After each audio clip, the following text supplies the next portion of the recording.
మోకాళ్ల నొప్పులు, gas, gut health వంటి సర్వ రోగాలకు నివారణి అరుణ యోగా ఆముదం. నమస్తే, నేను Kavitha. Welcome to I dream news and నిజాలు. బాలీవుడ్లో గత 8 ఏళ్లుగా పవర్ షిఫ్ట్ అనేది నెలకొంది. సృజనాత్మకత లేని వాళ్లే ఫిల్మ్ ఇండస్ట్రీలో ఉన్నారు. ఒక రకంగా వివక్ష అనేది కనిపిస్తోంది. ఈ మాటలన్నది ఆస్కార్ అవార్డు గ్రహీత ఏఆర్ రెహమాన్. నిజంగానే బాలీవుడ్లో ఫిల్మ్ ఇండస్ట్రీలో మతపరంగా వివక్ష చూపిస్తున్నారా? పెద్ద ఎత్తున అవుట్రేజ్ వచ్చిన తర్వాత భారతదేశం నాకు ఇల్లు, భారతదేశమే నాకు ఒక కుటుంబం లాంటిది అని దాన్ని మిస్ఇంటరప్ట్ చేశారు. మిస్అండర్స్టాండింగ్ జరిగింది అనేటువంటి మాటని ఏఆర్ రెహమాన్ ఎందుకు చెప్తున్నారు? యాక్చువల్గా ఈ మొత్తం ఎపిసోడ్ ఎందుకని ఇప్పుడు బయటకు వచ్చింది? మనతో పాటుగా ఉన్నారు సీనియర్ జర్నలిస్ట్ సురేష్ కొచ్చాతిల్ గారు. సార్ నమస్కారం. సో గతంలో మనం ఫిల్మ్ ఇండస్ట్రీ గురించి మాట్లాడుకున్నప్పటికీ ఈసారి ఏఆర్ రెహమాన్ చేసినటువంటి వ్యాఖ్యలు, అందులో మతం కోణం కూడా ఉంది అనే మాట, 8 ఏళ్లుగా పవర్ షిఫ్ట్ కనిపిస్తోంది అనేది, అందువల్లే అవకాశాలు రాలేదేమో అనేటువంటి గుసగుసలు ఉన్నాయి, బట్ నాకు మాత్రం డైరెక్ట్గా ఎదురైందని నేను చెప్పట్లేదు అనేటువంటి ఒక మాట. సో నిజంగానే అలాంటి పరిస్థితులు ఉన్నాయా మన దగ్గర? ఫస్ట్ అడగాలి అంటే తమిళ్ ఫిలిం ఇండస్ట్రీలో ఎన్ని సినిమాలు ఆయనకు వచ్చిందని అడగాలి ఫస్ట్. ఎందుకంటే ఈ మ్యూజిక్ ఇండస్ట్రీ అనేది చాలా మటుకు మారిపోయింది. ముందు కవిత గారు మీకు గుర్తుంటుంది, మనం చిన్నప్పుడు ఉన్నప్పుడు క్యాసెట్లు కొనుక్కుంటుండే, వెళ్ళి షాప్లలో వెళ్ళి క్యాసెట్ కొనుక్కొని వచ్చి దాని నుంచి మనం పాటలు వింటుండే. దాని తర్వాత సీడీలు వచ్చినాయి.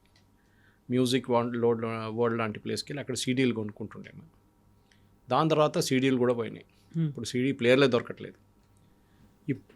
దాంతో స్పాటిఫై కానివ్వండి, యూట్యూబ్ ఛానల్స్ కానివ్వండి, సారేగామా లాంటి యూట్యూబ్ ఛానల్స్ కానీ, వాళ్ళ రేడియో ఒక సెట్ వస్తుంది, అదొకటి. ఇట్లాంటి చాలా డిఫరెంట్ ఇన్స్ట్రుమెంట్స్గా మారిపోయింది మ్యూజిక్. ఫిలిం ఇండస్ట్రీలో కూడా మనకు చాలా మటుకు తెలుసు, తెలుగు ఫిలిం ఇండస్ట్రీలో కూడా మ్యూజిక్ రిలీజ్ అని చెప్పి పెద్ద ఒక ఫంక్షన్ ఉంటుంది. ఇప్పుడు అసలు అది వినబడట్లేదు, ఎక్కడ వినబడలేదు. Audio release function. ఇప్పుడు ఆడియో రిలీజ్ ఫంక్షన్ ఎక్కడ పోయిందో తెలియదు. లాస్ట్ టైం నాకు జరిగినప్పుడు గుర్తుంది, ఒక 2-3 సంవత్సరాల ముందు ఆ శిల్పకళా వేదికలో మొత్తం చీరలని పలగొట్టారు. ఇప్పుడు ఎక్కడ వినబడట్లేదు అసలు మ్యూజిక్ ఆడియో రిలీజ్ అనేది. ఎందుకంటే ఇండస్ట్రీ మారిపోయింది. The way the music is delivered. ఒక ప్రొడ్యూసర్ ఆయన పరిస్థితి ఆలోచించండి. ఆయన పెట్టుబడి పెట్టేటప్పుడు సినిమాలో హీరోకి డబ్బులు, హీరోయిన్కి డబ్బులు, ఇదంతా production cost, post production cost, దానికన్నా ముందు మ్యూజిక్ సెట్ చేయడం, ఇదంతా ఉంటుంది. పెట్టిన పెట్టుబడికి కూడా రిటర్న్ రావట్లేదు. ఒక వారం కూడా సినిమా థియేటర్లో నడవట్లేదు. హౌస్ఫుల్ అని చూపిస్తారు కానీ మన అందరు తెలిసిందే సంగతి. ఇండస్ట్రీ మారిపోయింది చాలా మటు. ఏ టైంలో మన దగ్గర సి రామచంద్ర కానీ, ఆ టైంలో ఎస్డి బర్మన్ గారి అట్లాంటి మ్యూజిక్ డైరెక్టర్స్ నుంచి ఇప్పుడు చూస్తే మీకు మ్యూజిక్ డైరెక్టర్ కూడా గుర్తుండదు, పేరు అడిగితే మీకు తెలియదు. In fact Dhurandhar cinema music director నాకే తెలియదు, కానీ మ్యూజిక్ బాగుండేది నాకు తెలుసు అంతే. హక్ సినిమా కూడా నాకు మ్యూజిక్ డైరెక్టర్ ఎవరు గుర్తులేదు, కానీ ఈ పాటలు బాగుంది, నాకు నడిమిట్లా ఉన్న పాటలు బాగానే ఉంది, కానీ ఐ డోంట్ రిమెంబర్ ఇట్. ఒకసారి బయటికి వచ్చిన తర్వాత సినిమా థియేటర్ తర్వాత పాట ఏంటని నాకు గుర్తులేదు. కానీ ఇప్పుడు కూడా మీరు పాత తెలుగు సినిమాలు కానీ, పాత హిందీ సినిమాలు ఇప్పుడు కూడా మీరు హమ్ చేసుకుంటారు అప్పుడప్పుడు. మీరు విన్నప్పుడు మీకు చాలా అంటే లిరిక్స్ అంత పవర్ఫుల్ ఉండే ఆ టైం. ఇప్పుడు మ్యూజిక్ ఎట్లయిపోయిందంటే డబ్బలోపల రాలేసి కొట్టినట్లు ఉంటుంది మ్యూజిక్. ఇప్పుడు మీకు ఏం గుర్తుండదు. ఆ మ్యూజిక్ అనేది అసలు ఎవరు పట్టించుకోలేదు. పబ్లిక్ కూడా వినడానికి రెడీగా లేరు. సరే, మన కార్లో డ్రైవ్ చేస్తున్నప్పుడు ఎప్పుడైనా ఏదైనా స్పాటిఫై పెట్టుకుంటాం, లేకుంటే ఎఫ్ఎం స్టేషన్ పెట్టుకుంటాం, లేకుంటే యూట్యూబ్ నుంచి ఏదైనా ప్లే చేస్తుంటాం. కానీ ఒక రెగ్యులర్ లాయల్టీ అని మ్యూజిక్కి పోయింది, ఎప్పుడో పోయింది అది. సినిమాలో ముందు ఒక మ్యూజిక్ అనగానే చాలా పెద్ద, కొన్ని సినిమాలు అయితే 8 పాటలు 9 పాటలు ఉంటుండే. ఇప్పుడు 1-2 పాటలు కనిపిస్తే కూడా చాలా పెద్దది అనమాట. సో ఆ పరిస్థితులు, ఆ ఒక సిచ్యువేషన్ నుంచి రెహమాన్ గారి స్టేట్మెంట్ ఇవ్వడం ఏంటి, ఇది నాకు ఫస్ట్ ప్రశ్న. ఎందుకంటే కమ్యూనల్, ఆయన ఒక ఓపెన్ డేట్ చెప్పలేదు. 8 సంవత్సరాలు అన్నారు. అంటే కరెక్ట్గా మోదీ గవర్నమెంట్ వచ్చిన తర్వాత ఉన్న సిచ్యువేషన్ అని చెప్తున్నారు అనమాట. అది కూడా ఎవరికి ఇంటర్వ్యూ ఇచ్చారు? BBC Hindi, Asian service. ఎవరు ఇంటర్వ్యూరు? ఒక పాకిస్తానీ. అంత సెట్ ఇది. ఆయన ఒక దూరదర్శన్కో లేకుంటే మన భారతదేశంలో ఎన్నో ఛానల్ వాళ్ళకి ఇంటర్వ్యూ ఇవ్వకుండా ఒక ఇంటర్నేషనల్ ఆడియన్స్కి చెప్పారు ఈ మాట. ఆయనకు తెలుసు దాని ఇంపాక్ట్ ఎక్కడ ఉండబోతుంది అనేది. ఇప్పుడు దాన్ని వచ్చి నన్ను మిస్అండర్స్టాండ్ చేయడం ఏముంది?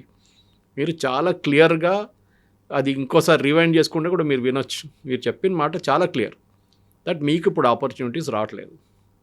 ఇప్పుడు ఎట్లయిపోయిందంటే ఒక చాలా టాలెంటెడ్గా ఉన్న మనిషిని, ఫర్ ఎగ్జాంపుల్ ప్లంబర్ అని తీసుకుందాం. ఇప్పుడు మీరు ఒక ప్లంబర్ని పిలిచినప్పుడు ఒకటి వస్తే వాడు ఫస్ట్ వచ్చి నాకు 2,000 రూపాయలు కావాలంటే మీరు బార్గెన్ చేస్తారు అంతే. నెక్స్ట్ టైం అని బిలోవర్ మీరు look for somebody at 1,000 rupees. ఇది నార్మల్ హ్యూమన్ సైక్. ఇది మ్యూజిక్ ఇండస్ట్రీ కూడా అట్లనే అయిపోయింది. వెరీ వెరీ రా ఫార్మాట్లో చెప్తున్నాను నేను. ఎక్కడ రోజా నుంచి మొదలైన ఏఆర్ రెహమాన్, దానికన్నా ముందు Indira he did, but the actual hit was Roja. ఆ టైంలో ఎవరు ఛాన్స్ ఇచ్చారు ఆయనకి? మణిరత్నం లాంటి వాళ్ళు ఛాన్స్ ఇచ్చారు. ఆయన గురువు ఎవరు? గురువు అని చెప్పలేను, కానీ ఆయన ఫస్ట్ పర్ఫామ్ చేసింది ఇళయరాజా గారు. ఇప్పుడు ఇళయరాజా గారు ఎక్కడున్నారు మ్యూజిక్ ఇండస్ట్రీలో? కానీ ఆయన పాటలు గుర్తుంటుంది మనకు. ఆయనకు అప్పుడప్పుడు 1-2 సినిమాలు వస్తున్నాయి అంతే. ఇళయరాజా గారు కంప్లైంట్ చేశారా? నన్ను కూడా ఎవరు పట్టించుకోవట్లేదు. నెక్స్ట్ జనరేషన్ వచ్చేసారు. ఎందుకంటే మన అందరికి గుర్తుంది. కుమార్ షాను ఎక్కడున్నారు ఇప్పుడు? అల్కా యాగ్నిక్ ఎక్కడుంది? ఎందుకు మీరు you can take lot of such names. ఇట్లాంటి వాళ్ళు ఎక్కడ లేరు ఇప్పుడు. వాళ్ళందరూ మాయమైపోయారు. కొత్త వాళ్ళు వస్తున్నారు, రీల్స్ చేస్తున్నారు, కవర్ వర్షన్స్ చేస్తున్నారు, పాటలు పాడుతున్నారు. ఆల్ స్టార్ సింగర్ లాంటి ప్రోగ్రామ్ నుంచి వచ్చే విన్నర్స్ని వాళ్ళని మ్యూజిక్ దాంట్లో తీసుకుంటారు. ఉదిత్ నారాయణ ఉండే, ఎక్కడ పోయిన ఉదిత్ నారాయణ తెలియదు మనకి. షాన్ కూడా మొన్న స్టేట్మెంట్లో రెహమాన్ షాన్ కూడా చెప్పాడు, ఐఎమ్ డూయింగ్ షోస్ అన్నాడు. అది లేదు ఆయనకి ఇప్పుడు, ఆ ఛాన్సే లేదన్నమాట. పోయింది అది, ఆ ఇండస్ట్రీ పోయింది. కంపెనీ అనురాధ పోడ్ వాళ్ళు ఉండే.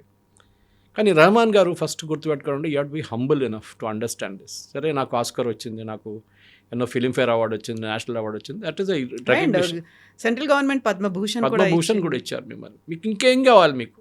మిమ్మల్ని ప్రతి సినిమాలు మిమ్మల్ని తీసుకోవాలన్నా ప్రొడ్యూసర్ భయపడతారు. In fact that's what Javed Akhtar set. మీ దగ్గరికి ఒక చిన్న ప్రొడ్యూసర్ రావడానికి భయపడుతున్నారు. ఎందుకంటే you will quote in millions, you will quote in crores. ఆయన ఇవ్వలేడు మీకు ఆ డబ్బులు, దానికోసం రావట్లేదు. That is the reason why they are not coming, not because is a Muslim. In fact మనందరూ తెలుసు, చాలామంది ప్రేక్షకులు తెలుసుంటుంది బహుశా. రెహమాన్ వాళ్ళ father was a big time music director Malayalam సినిమా. ఈవెన్ దో తమిళియన్ ఆయన పుట్టింది, కానీ హీ వాజ్ ఒక 100 సినిమాల దాకా మలయాళంలో చేశారు ఆయన, from 1960s onwards. RK Shekhar అని ఆయన పేరు, రెహమాన్ గారు ఫాదర్ పేరు. And he was a brilliant man. కానీ ఆయన డబ్బుల గురించి ఎక్కువ పట్టించుకోలేదు. Rahman is just the opposite, is very money minded. అది బహుశా వాళ్ళ ఫాదర్ చేసిన దానికి ఒకసారి ఏదో ఇంటర్వ్యూలు అన్నారు ఆయన, నా ఫాదర్ చేసిన తప్పు నేను చేయను, నాకు డబ్బులు సంపాదించాలి, నాకు సొంతంగా నా స్టూడియో కావాలి. ఇన్ఫ్యాక్ట్ శేఖర్ గారు ఆయన ఆ టైంలో ఫస్ట్ ఈ ఎలక్ట్రానిక్ సింథసైజరు, చిన్న చిన్న ఎలక్ట్రానిక్ పియానోస్ వచ్చినప్పుడు సింగపూర్ నుంచి పట్టుకొస్తుండే. అప్పులు తీసుకొని అట్లా చేసి ఆయన తీసుకొచ్చి ఆయన మ్యూజిక్ సెట్ చేస్తుండే దానికి. దాంతోనే ఆయన చాలా మటుకు టెన్షన్లో వచ్చి లాస్ట్ 43 ఏజ్లో ఆయన చనిపోయారు. Stress, purely stress.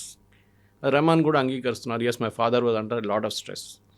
అక్కడిక్కడ అప్పు తీసుకున్నారు ఈ మ్యూజిక్ ఇన్స్ట్రుమెంట్స్ కోసం. లాస్ట్లో వాళ్ళ మదర్ ఆర్వి శేఖర్ గారు చనిపోయిన తర్వాత ఈ మ్యూజిక్ ఇన్స్ట్రుమెంట్స్ అన్నీ అమ్మడం మొదలుపెట్టారు. కొన్ని అయితే రెంట్కి ఇవ్వడం మొదలుపెట్టారు. అంటే ఫ్యామిలీ బతకాలి కదా. సో రెహమాన్లో అదొక కోపం ఉండే.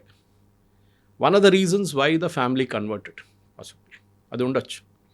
ఎందుకంటే ఒక సూఫీ సెయింట్ వచ్చారంట వాళ్ళు, కరీముల్లా షా కాద్రీ అని చెప్పి, వాళ్ళ ఇన్ఫ్లుయెన్స్లో వచ్చి they converted to Islam.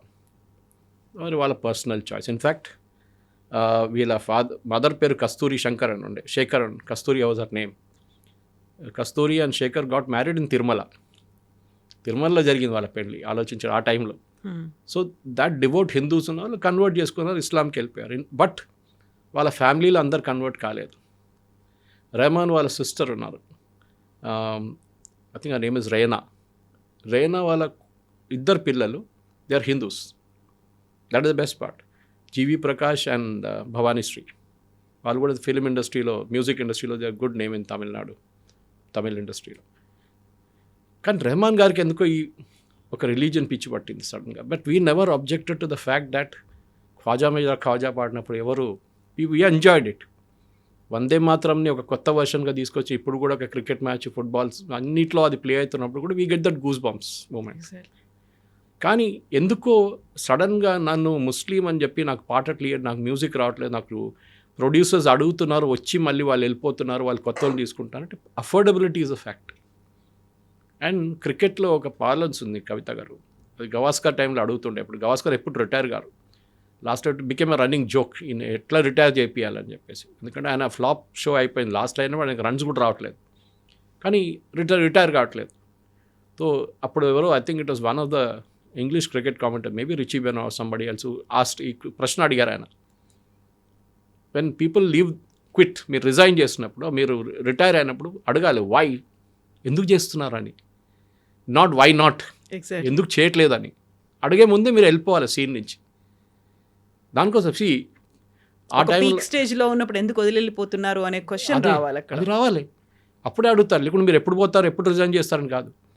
So మీకు టైం అయినప్పుడు you just melt away into the sunset. Ilaiyaraaja happen. చాలామంది గంగా అమరన్ ఉన్నారు, హిందీలోనే తీసుకోండి ఎంతోమంది మ్యూజిక్ డైరెక్టర్స్ ఉన్నారు, ప్రీతం లాంటి ఉన్నారు. వాళ్ళందరూ ఇప్పుడు స్టేజ్ షోస్ చేస్తారు. ఇండస్ట్రీ మారిపోయింది. There is more accent on stage shows కానివ్వండి, ఇంటర్నేషనల్ టూర్లు కానివ్వండి, యూట్యూబ్లో వీడియోలు చేయడం, ఇదంతా నడుస్తుంది. ఇప్పుడు ఒక ఇండస్ట్రీగా మారిపోయింది అది. Saregama itself has reinvented itself. అట్లాంటి పరిస్థితులు నన్ను ముస్లిం అని చెప్పి నాకు పాటలు ఇవ్వట్లేదు, నన్ను మ్యూజిక్ సెట్ చేయట్లేదు అంటే it's a wrong connotation, totally wrong. అది రమణ్ గారు ఎందుకు చేశారు అనేది ఇప్పుడు అనేదో క్లారిఫికేషన్ అంత ఇస్తున్నారు, కానీ అది clarification is not really convincing అనమాట. ఎగ్జాక్ట్లీ. వెరీ రీసెంట్గా చేసినటువంటి చావా మూవీని కూడా ఆయన డివైజివ్ మూవీగా, ఒక విభజన వాదాన్ని చెప్తున్నటువంటి మూవీగానే ఆయన చెప్తూ వచ్చారు. మనం చావా చేసినప్పుడు ఆయనకు తెలుసు కదా హిస్టరీ గురించి చెప్తున్నారని, ఆయన బీజీ స్కోర్ చేశారు దానికి. మీకు సినిమా గురించి may have a difference opinion, కానీ చూపించింది నిజమా కాదా అని ఫస్ట్ క్వశ్చన్. జోధా అక్బర్ చేసినప్పుడు అడిగారు ఆ నిజమా కాదో చూపిస్తున్నారు, దట్ ఈస్ ఆల్ ఫ్యాబ్రికేటెడ్, అంత ఏం లేదు. Akbar was not handsome fellow, ఈ వాజ్ లింపింగ్ ఉండే, ఆయనకు ఒక కాల్కి ప్రాబ్లం ఉండే, ఈ was not good looking at all. కానీ చూపించింది ఏంటి మనకి, ఓ హ్యాండ్సమ్ హృతిక్ రోషన్ లాంటి వాళ్ళు వెరీ హ్యాండ్సమ్, జోధా అక్బర్ల జోధా హిందూ ఆమెని పెళ్లి చేసుకుంటున్నారు, ఇదంతా. బట్ అక్కడ ఎవరు మనం అబ్జెక్ట్ చేయలేదు. హిస్టరీలో పాసిబిలిటీ జరిగి ఉంటుంది, హిస్టరీలో అది ఉంది, we accept as a matter of fact.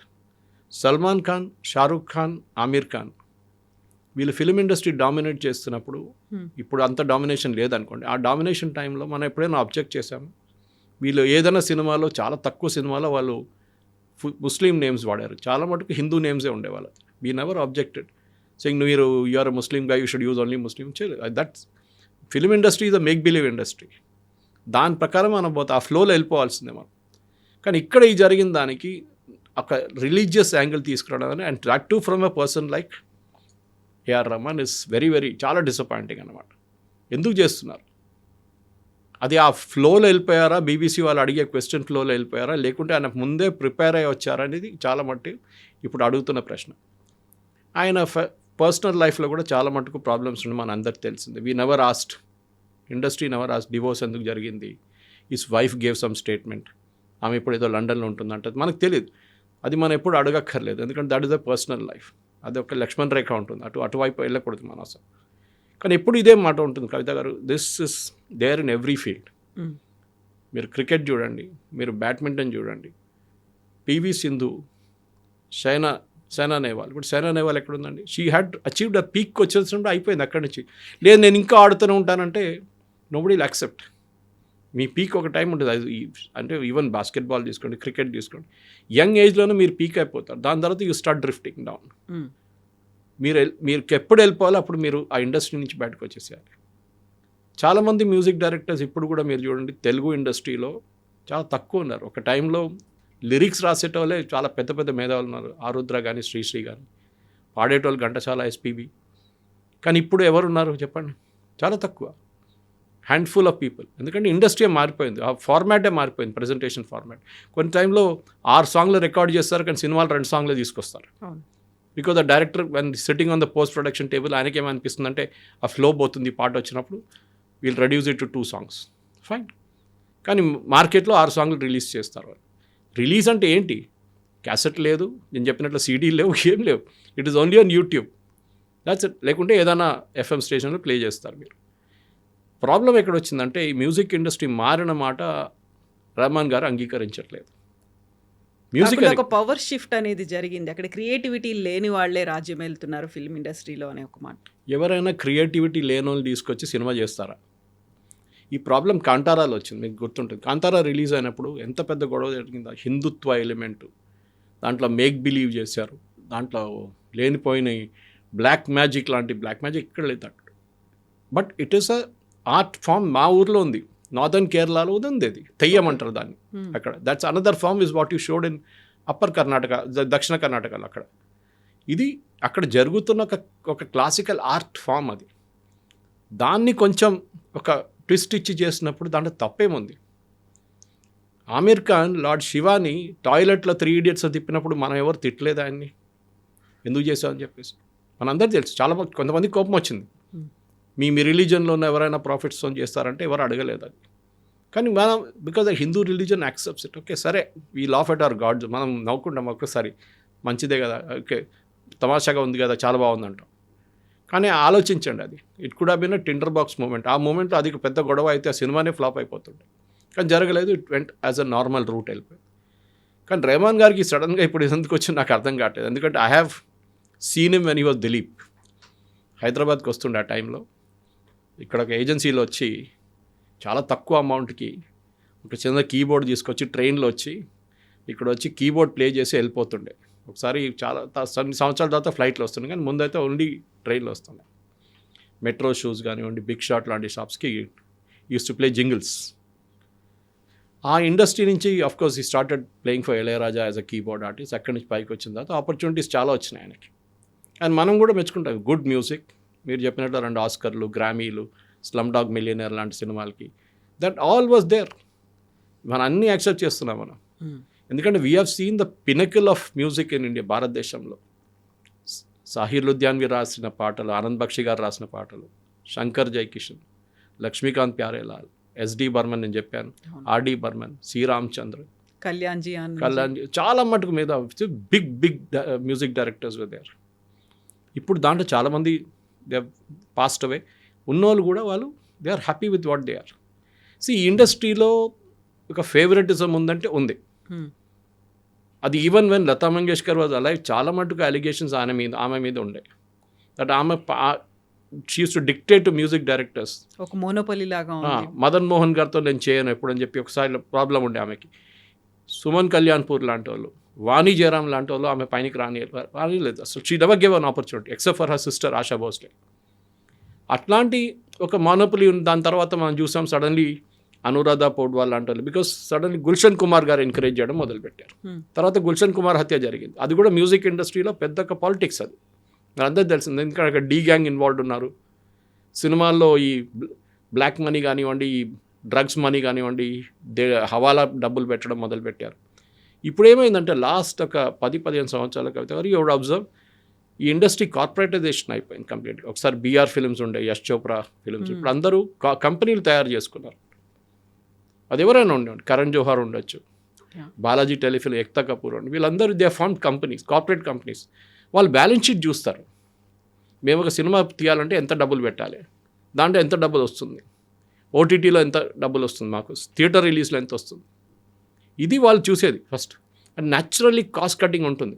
ఎంత తక్కువ చేయొచ్చు అంత కాస్ట్ కటింగ్ తగ్గిస్తున్నారు. పాసిబ్లీ తెలుగు ఫిలిం ఇండస్ట్రీ ఒక్కటే ఇప్పుడు కూడా where the hero is paid 100 crores, 50. Malayalam film industry చూడండి, దే ప్రొడ్యూస్ బ్రిలియంట్ మూవీస్. కానీ మోహన్ లాల్, మమ్ముట్టి కూడా ఇంత డబ్బులు రావు. బికాజ్ మేబీ ఇండస్ట్రీ సైజ్ చిన్న ఉంది అక్కడ, వాళ్ళ ఆడియన్స్ సైజ్ చిన్న ఉంది. మ్యాక్సిమం కేరళ అండ్ గల్ఫ్, కొంత మటుకు యూరోప్. తెలుగు ఫిలిం ఇండస్ట్రీ బహుశా ఇంకా పెద్దగా ఉంటుంది, చాలా మటుకు ఆడియన్స్ నార్త్ అమెరికాలో ఉంటారు, అక్కడ కలెక్షన్ బాగుంటుంది అని చెప్పి ఎక్కువ కానీ ఇప్పుడు కూడా చూడండి, ఇప్పుడు రెమ్యునరేషన్ ఇవ్వలేకపోతున్నారు. Other day saw an article, ఎవరో ప్రొడ్యూసర్ చెప్తున్నారు తెలుగు ఫిలిం ఇండస్ట్రీలో ఉన్న హీరోయిన్స్ని యాక్ట్రెసెస్ అని చెప్పాలి మనం యాక్చువల్లీ, వాళ్ళ దగ్గర మేము we are asking them to reduce their fees, వాళ్ళ ఫీజు తగ్గించమని రిక్వెస్ట్ చేస్తాం. ఎందుకు లేకుంటే ఇట్ వోంట్ వర్క్అవుట్. ఒక్క వారం కూడా సినిమా హౌస్ఫుల్ నడవదు మీకు థియేటర్లలో. ఇప్పుడు దురంధర్ ఈజ్ అన్ ఎక్సెప్షన్. అది వచ్చినప్పుడు ఇంకా పెద్ద గొడవ జరిగింది. నేషనలిజం, మ్యాషోయిజం, హిందూ ఇది, ఇస్లాం బ్యాషింగ్, ఇస్లామాఫోబియా జరిగింది. పాకిస్తాన్లో జరుగుతుంది, చూపించాం. I give an audience example మీకు. ఈ దురంధర్ వచ్చి ఒక 3 వారాలు 4 వారాల తర్వాత ద సినిమా 21 అని ఒక సినిమా వచ్చింది, బేస్డ్ ఆన్ అరుణ్ ఖేత్రపాల్స్ లైఫ్. నేను కూడా వెళ్ళాలనుకున్నాను.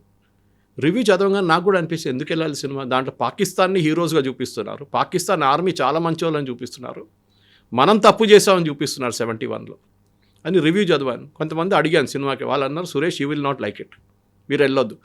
Word of mouth is very important. Dhurandhar లాంటి సినిమాకి I think more than publicity word of mouth. ఎందుకంటే ఇప్పుడు సినిమా రిలీజ్ చేయాలంటే కూడా మార్కెటింగ్ దాంట్లో చాలా పెద్ద కాంపోనెంట్. మ్యూజిక్ చేసిన వాళ్ళు వెళ్ళి స్టూడియోలో కూర్చొని మాట్లాడతారు, the actor and actresses will go and sit in the theatre, డైరెక్టర్తో కూర్చుంటారు, ఏ స్టూడియోకి వెళ్ళాలి, ఇదంతా నిర్ణయించేది ఒక పెద్ద పిఆర్ గ్యాంగ్ ఉంది ఒకటి.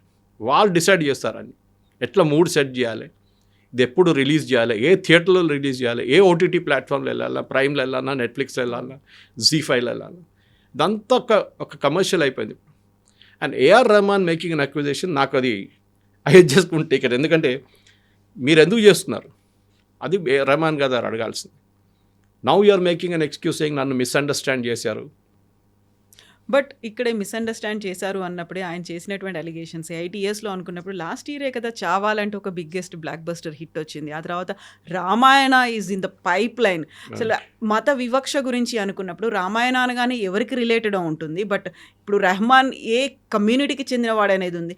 దాన్ని ఎలా తీసుకున్నారు? ఇక్కడే డిఫరెంట్ ఒపీనియన్ వినిపిస్తుంది కాబట్టి ఆయన తొలగించండి అనేటువంటి మాట కూడా సోషల్ మీడియాలో వస్తుంది కదా. దట్స్ న్యాచురల్లీ, బికాస్ ఆయన చెప్పిన మాట అదే కదా, నన్ను నా రిలీజియన్ చూసి నాకు ఆపర్చునిటీ లేదు. రామాయణ్ చేసిన ప్రాజెక్ట్కి మీ రిలీజియన్ చూసి మీకు ఇచ్చారా, లేకుంటే మీ కెపాసిటీ చూసి మీ అవుట్పుట్ చూసి ఇచ్చారా? అది చాలా ఇంపార్టెంట్. ఎందుకంటే forget his name, the Jewish composer, he's there in this and similar. ఆయన ఉన్నారు, is a Jewish, Rahman is a Muslim. అడిగారు ఎప్పుడైనా, హరి నేను పని చేయను పో, గాజా ఉండి అదే జరిగింది ఇది జరిగిందని? కాదు, మ్యూజిక్ ఇస్ మ్యూజిక్ అంతే. మన దగ్గర ఖయామ్, చాలా మటుకు ముస్లిం మ్యూజిక్ డైరెక్టర్స్ ఉండే. అట్లాంటి మనుషున్నప్పుడు మనం ఎప్పుడు అడగలేదే. Mohammed Rafi was a great singer, we never asked him his religion. మీరు ఏ రిలీజన్ నుంచి వస్తున్నారు, ఏ పాటలు పాడుతున్నారు? సాజిద్ నవీద్ అనుకుంటాను ఆయన కూడా ఉన్నారు. Sajid Naveed. See, there are lot of Muslims who sang in this. And that is the most best part. కానీ ఎప్పుడు మనం వెళ్ళి మీ రిలీజన్ ఏంటి, మీరు ఎందుకు చేస్తున్నారు, వై ఈజ్ మేకింగ్ అలిగి, you are out priced yourself in the market. మీ మార్కెట్లో మిమ్మల్ని వాళ్ళు తీసుకోలేకపోతున్నారు. ఐపీఎల్ లాగా మీరు ఒక రేట్ క్రాస్ చేస్తే మిమ్మల్ని తీసుకోరు వాళ్ళు. You are out of the market totally. అది ఏ ఇండస్ట్రీ అయినా అంతే, సినిమా ఇండస్ట్రీ అని ఒకటే కాదు, ఈవెన్ క్రియేటివ్ ఇండస్ట్రీ చూడండి. If you are out priced అనగానే మిమ్మల్ని పక్కన పెట్టేస్తారు వాళ్ళు. మీరు ఎంత పెద్ద మంచి అయినా కావచ్చు. కానీ అట్ ద సేమ్ టైం కొంచెం హంబుల్గా ఉండాలి. ఎందుకంటే ఈ ఇండస్ట్రీ మీకు ఆపర్చునిటీ ఇచ్చారు, ఈ ఇండస్ట్రీ మీరు ఇక్కడ దాకా తీసుకొచ్చారు మిమ్మల్ని. దాని తర్వాత ఇదన్నీ చేసిన తర్వాత నన్ను పక్కన పెట్టేస్తున్నారు, నాకు ఆపర్చునిటీ ఇవ్వలేట్లేదు. ప్రొడ్యూసర్ నన్ను వచ్చి కలిసి దాని తర్వాత వారం తర్వాత చూస్తే చైనీస్ విస్పర్స్ లాగా నాకు రూమర్స్ వస్తున్నాయి దట్ ఇది నన్ను తీసుకోలేదు, ఇంకోరిని తీసుకున్నాడు, he is not creative. How do you determine creativity? అదొక క్వశ్చన్ ఉంది. ఇప్పుడు మీ ప్రోడక్ట్ అమ్మాలంతే. అది మీరు షూ అమ్ముతున్నారా, టీవీ అమ్ముతున్నారా, కార్ అమ్ముతున్నారా అని టెలివిజన్ ఫీల్డ్లో, అడ్వర్టైజింగ్ ఫీల్డ్లో అది ఉంటుంది. మ్యూజిక్ కూడా అంతే. It has to add colour to the cinema, ఒక అడ్జంక్ట్ అన్నమాట సినిమాకి. ఇది ఇప్పుడు అది కాకుండా నా మ్యూజికే ఉండాలి, నేనే చేయాలి. Sorry, it doesn't work like that. And Rahman గారు ఈ షుడ్ రియలైజ్ దట్ లోకం మారిపోయింది. Entire film industry has change, specially last correct అని చెప్పినట్లు లాస్ట్ 8 years అంటే లాస్ట్ 5 years కూడా. వేరే ఓటీటీ రిలీజ్ మీకు ఎక్కువ డబ్బులు ఇస్తాయి సినిమా థియేటర్ రిలీజ్ కన్నా. పేపర్ వ్యూలో ఉంటుంది, అంటే ప్రతి మనిషి చూసినప్పుడు సపరేట్గా మీకు పేమెంట్ వస్తుంది. అది కూడా ఇంకొక రెవెన్యూ స్ట్రీమ్ ఉంటుంది మీకు. సో అది జరగానే వాళ్ళ ఫాదర్ మీద ఉన్న ఫ్రస్ట్రేషన్, వాళ్ళ ఫాదర్ అట్లా చేశారు, వాళ్ళ ఫాదర్ని నెగ్లెక్ట్ చేశారు ఇండస్ట్రీ అనేది ఆయన దీనికన్నా ముందు ఇంటర్వ్యూలో చాలా చెప్పారు అది. But he was given the respect. ఇప్పుడు కూడా మీరు ఆర్కే శేఖర్ గారి గురించి మాట్లాడినప్పుడు, కవిత గారు he brought in SP Balasubrahmanyam and Balamuralikrishna, Mangalampalli Balamuralikrishna Malayalam film industry తీసుకొచ్చిన మంచి ఆర్కే శేఖర్. ఓకే, ఆలోచించండి. And the same Balasubrahmanyam song for Rahman also. So ఈ కూడా ఆయన చెప్పొచ్చు, మీ నాన్నగారితో పనిచేశాను నేను, మళ్ళీ నువ్వు వాడు అని కాదు. But he was humble enough. And వీళ్ళిద్దరిని కన్సిడర్ మనిషి నేను, ఎస్పీ కానీ బాలమురళీకృష్ణ, వాళ్ళ హంబుల్నెస్ చూడాల్సిందే. Way Mangalampalli Balamuralikrishna speaks to you so humble, అది వాళ్ళది ఉంటుంది. మేబీ వాళ్ళ పర్సనల్ లైఫ్లో కొంచెం అరగెంట్గా ఉండొచ్చు, కానీ రెహమాన్ది అందరికీ ఉన్నారు కొంచెం, ఆయన అలూఫ్గా ఉంటారు, ఎక్కువ మాట్లాడు. దట్స్ ఎ హ్యూమన్ టెండెన్సీ, అది వాళ్ళ ఫీల్డ్ వాళ్ళు ఉంటారు. అది ఎస్పీబీ అని ఉన్నారు, he is not trained in classical, but Shankarabharanam లాంటి సినిమాలో ఆయన ఈ song such beautiful songs without being trained classical singer. The capability is ఆ మ్యూజిక్ డైరెక్టర్స్ దగ్గర నుంచి వస్తుంది. అదే కదా ఆ టైంలో ఉన్న డైరెక్టర్స్ దగ్గర నుంచి వాళ్ళ కేపబిలిటీలు ఉంటుంది. కానీ రెహమాన్ గారు ఇప్పుడు చేసిన దానికి నాకైతే I'm not at all in sync. In fact the entire industry, Kangana Ranaut అన్నారు, ఒక స్టేట్మెంట్ ఇచ్చారు, వినుంటారు, చదువుంటారు. అది ఎమర్జెన్సీ ఫిలిం ఆమె తీసిన ఫిలింకి మ్యూజిక్ సెట్ చేయడానికి రెహమాన్ గారి దగ్గర వెళ్తే ఈ set I won't do music for propaganda films అన్నారు. అప్పుడు ఆలోచించండి ఆయన మైండ్ సెట్. ప్రాపగాండా ఏముందండి ఎమర్జెన్సీలో, ఏం జరిగింది అదే చూపించారు. మీకు నచ్చకపోవచ్చు, you might not like the political philosophy of BJP or any right wing party or మీరు ఇందిరాగాంధీ సపోర్టర్ ఉండొచ్చు, అది కూడా ఉండొచ్చు. కానీ కంగనా రనౌత్ గారు వెళ్ళి నేను ప్రాపగండా ఫిలింకి మ్యూజిక్ సెట్ చేయనంటే దాట్ షోస్ యువర్ బయస్. అంటే మీ థింకింగ్ ఒక్క వైపే ఉందన్నమాట మొత్తం. And that is very very clear in case of Rahman. You should realize ఇప్పుడు ఇండస్ట్రీ ఎట్లా రియలైజ్ అయ్యారా? అయ్యారు కదా, దానికోసం రియాక్ట్ అయ్యారు. ఆయన కవిత గారు మీరు ఇప్పుడు చూడండి రీల్స్లో, ఇన్స్టాగ్రామ్లో చిన్న చిన్న పిల్లల నుంచి యంగ్స్టర్స్ నుంచి everybody is becoming a music star. మీకు అక్కర్లేదు. చాలా నాకు డౌట్ వస్తుంది నెక్స్ట్ 5 సంవత్సరాల తర్వాత, 3 సంవత్సరాల తర్వాత సినిమాల పాట ఉంటుందో కూడా డౌట్ఫుల్. కంటెంట్ మీద నడుస్తుంది అంతా. హౌ పవర్ఫుల్ ఒక మ్యూజిక్, ఒక అడ్జంక్ట్ ఉండొచ్చు. హక్ అని సినిమా వచ్చింది చూడండి, ద మ్యూజిక్ ఈజ్ దేర్, ఎక్కడో ఫ్లో అవుతుంది అడ్మిట్లో, it nothing related to the scene. పాట వస్తుంది, పాట పోతుంది అంతే. But the content is very very important. మీరు ఎట్లా కంటెంట్ డెలివర్ చేస్తారు, అది మనం దురంధర్లో చూసాం, ఎంత లౌడ్ మ్యూజిక్ ఉంది దాంట్లో. ఇన్ఫ్యాక్ట్ నా బ్రదర్లో మిక్స్ చేశారు final mixing. He was telling me about how హక్ ఆయన చేశారు music final mixing. And when you was comparing హక్లో చాలా ప్లేసెస్తో సైలెన్స్ ఉంది. అవును. So I asked him, my brother in law Ajay Balakrishna అడిగాను, నువ్వు సైలెన్స్ ఎందుకంటే director wanted it that way అన్నారు. అట్ ద సేమ్ టైం మన దురంధర్ చూడండి, సౌండ్ ఉంది, కానీ దాని that movie was also hit, దాంట్లో డౌట్ లేదు. So it is up to the music director. అది రెహమాన్ గారు చావాక్ స్కోర్ చేసినప్పుడు వీ నెవర్ ఆస్క్డ్ హిమ్ మీరు ఎందుకు చేశారు ఇట్లా అని చెప్పేసి. బికాస్ ఆయన చాలా మంచిగా Slumdog Millionaire and all the classics, no doubt about it. కానీ ఒక టైం అయినప్పుడు you should hang up your boots అంటారు ఇంగ్లీష్లో. ఆ బూట్స్ పక్కన పెట్టి, okay I had a good life, మంచిగా సంపాదించుకున్నాను, now let me relax, I will now ఏం చెప్తారు, అప్పుడెప్పుడైనా ఒక సంవత్సరంలో ఒక సినిమా చేయడము, లేకుంటే ఈ చెప్పినట్ల వెళ్ళి ఏదైనా కాలేజ్లో టీచ్ చేయడం, అది ఉండాలి. అది కాకుండా ఇట్లాంటి లోడెడ్ పొలిటికల్ స్టేట్మెంట్ చేసేది ఐ థింక్ చాలా తప్పు చేస్తారు. Yes, sir. Thank you so Thank much. you very Sir. much. Thank you. And for more videos, Please subscribe to iDream. Please subscribe to iDream. Please subscribe iDream. And please subscribe to iDream. For more videos, subscribe to iDream. please like, share and subscribe to the channel. Congratulations, iDream. Subscribe to iDream. Subscribe to iDream. So subscribe to iDream Media. iDream ki iDream team andarki huge congratulations. Please subscribe iDream Media. Please subscribe to iDream. Subscribe iDream. Please subscribe to iDream. iDream అంటే నా కళల channel subscribe చేసుకున్న నోరు తిరుగుతలేదు, మీరైతే గంట గుర్తు కొట్టండి. For more such videos, please subscribe to iDream. Subscribe to iDream. Please subscribe to iDream. Please subscribe iDream Media. Please do subscribe to iDream. Please subscribe to iDream Media. For best entertainment and information, please subscribe iDream. And don't forget to subscribe to iDream.